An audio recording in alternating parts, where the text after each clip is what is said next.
He's going to talk about the monitoring nitrates system network in the region of Murcia.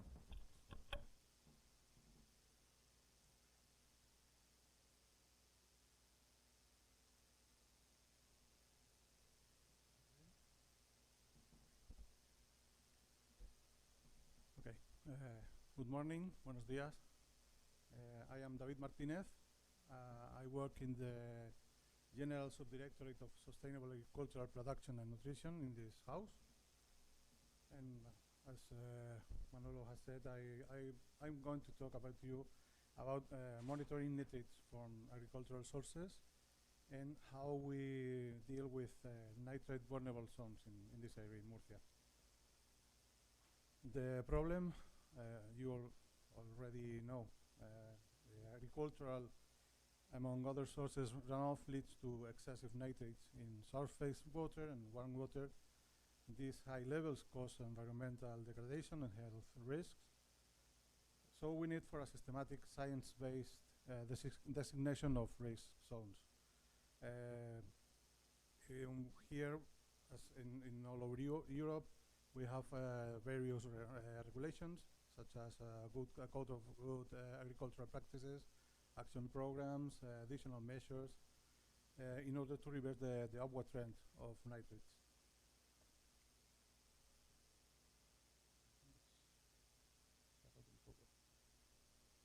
Okay, how we are dealing with it? We have some applicable regulations, which establishes some action programs, a code of good agricultural practices, as I said, and a royal decree establishing rules for sustainable nutrition in agricultural soils, and a specific law for protecting the Mar Menor Lagoon, and some additional measures that are implemented in the catchment basin of this coastal lagoon. And the second part is redefining the already designated nitrate vulnerable zones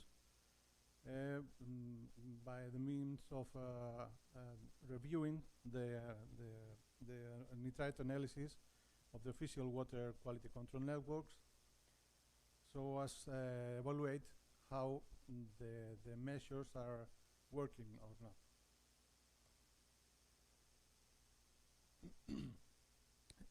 Regarding the applicable regulations, we have set 3 key areas, a series of objectives for each area, and the measures that we have to implement.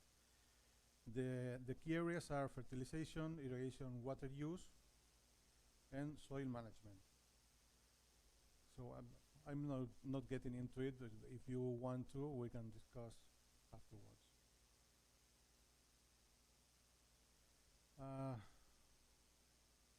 How we are dealing with it. The green areas are the already designated vulnerable zones, and the blue and the pink lined areas are the extensions of these areas that the ministry, the national ministry, has proposed. But nowadays we have the designated zones are about 25% of this territory, the autonomous community of Murcia. But with the proposal of the ministry, we could reach about 87% almost. So the ministry has the las competencias, ¿cómo se dice? La responsibility to maintain all the information systems, the analytical part of the issue, but this regional ministry has to propose and approve the designated zones.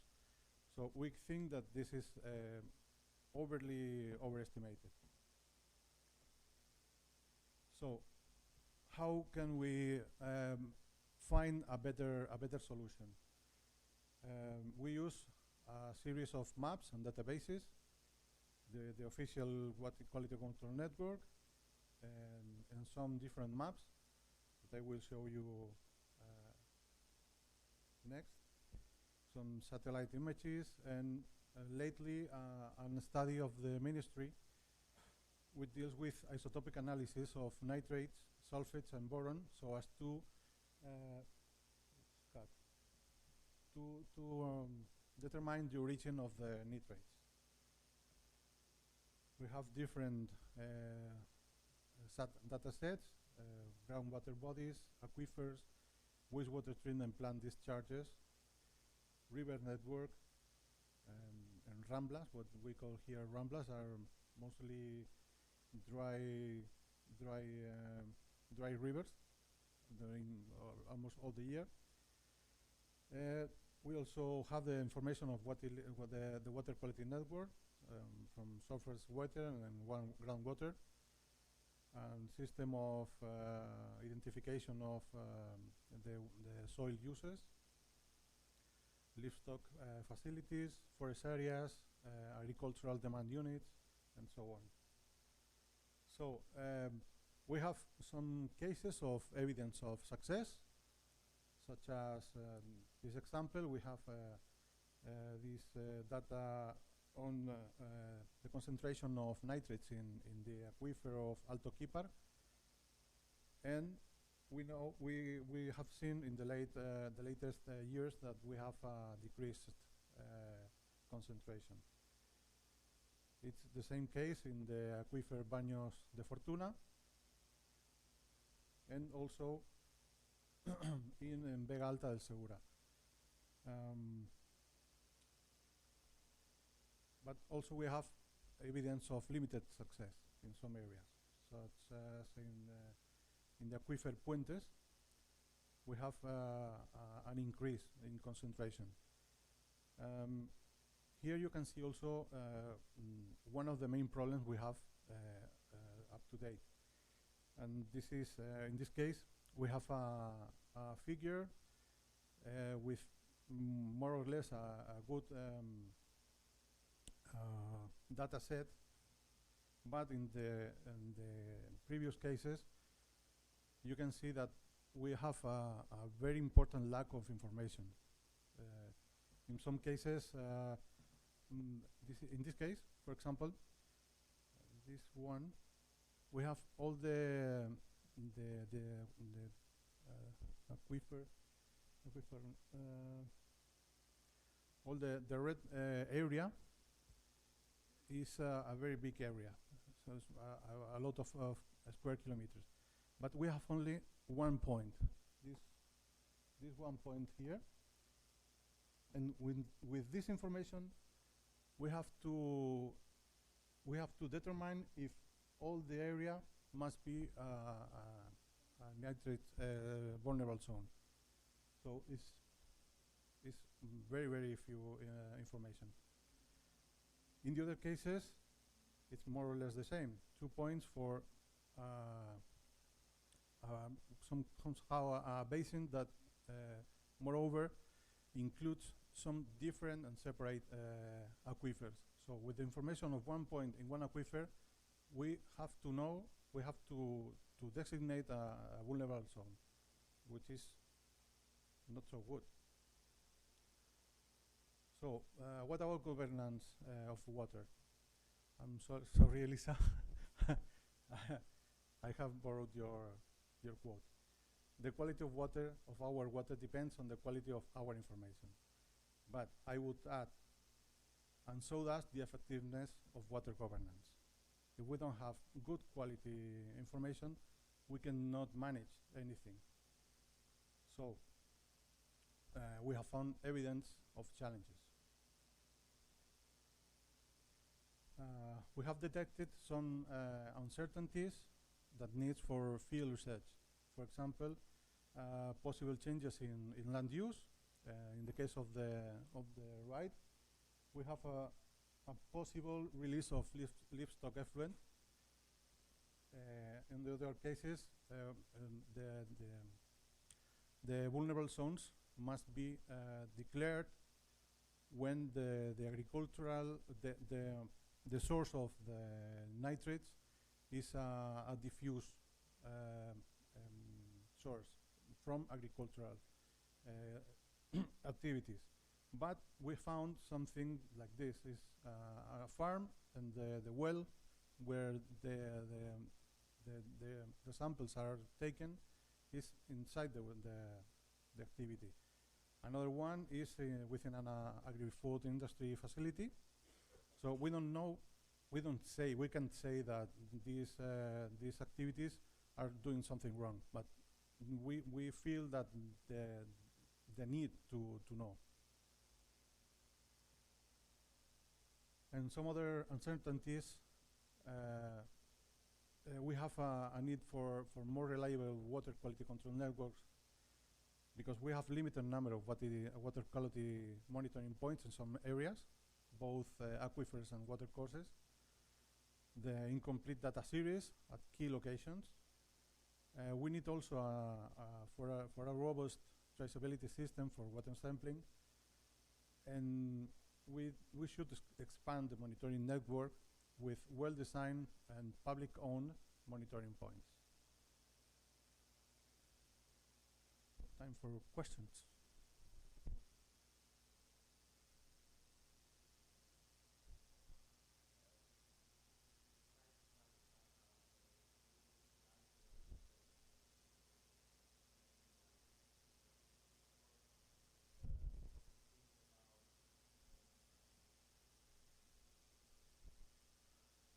Okay, I understand.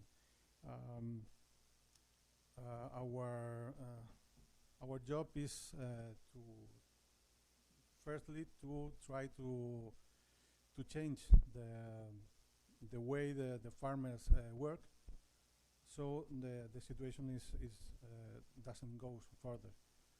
So here the aquifers have a limited recharge, as said by Elisa. Because we have only rain in events, well localized, but they are strong rains. So the recharge is so low, and it's so difficult to what we can do with groundwater. It's not possible to apply measures directly in the aquifer. Most of the aquifers have time of residence of water so long, so the nitrates that are there are so difficult to deal with them. So we only can try to to limit the situation.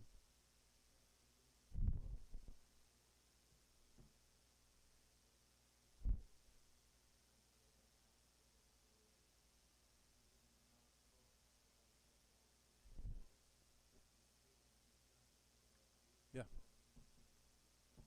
Mm-hmm. Yes. One of the solutions proposed by the farmers in Campo de Cartagena is that the nitrates of the quaternary aquifer that goes to the lagoon, they propose to make some wells in the coastal area, so extract that water, treat it, and can be used for irrigation or to recharge the aquifer.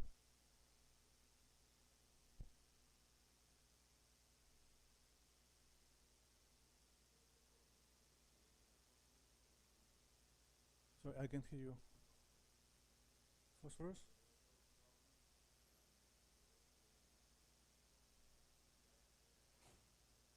Yes, the network. Yeah? Okay, in this area we don't have problems with phosphorus.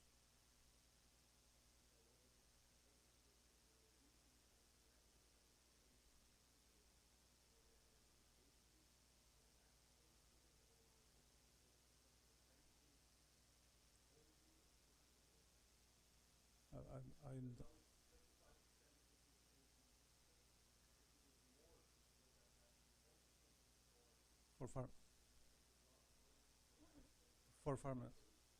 Yeah, all the measures would be applied to them. On fertilizers, on quantity of irrigation, time of irrigation. There's some limitations on the slopes of the fields, and so on. I can tell you some. Okay. Also applicable to farmers.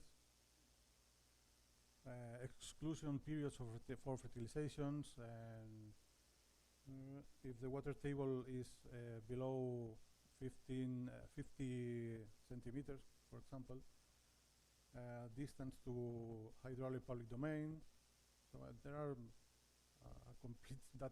complete set of measures.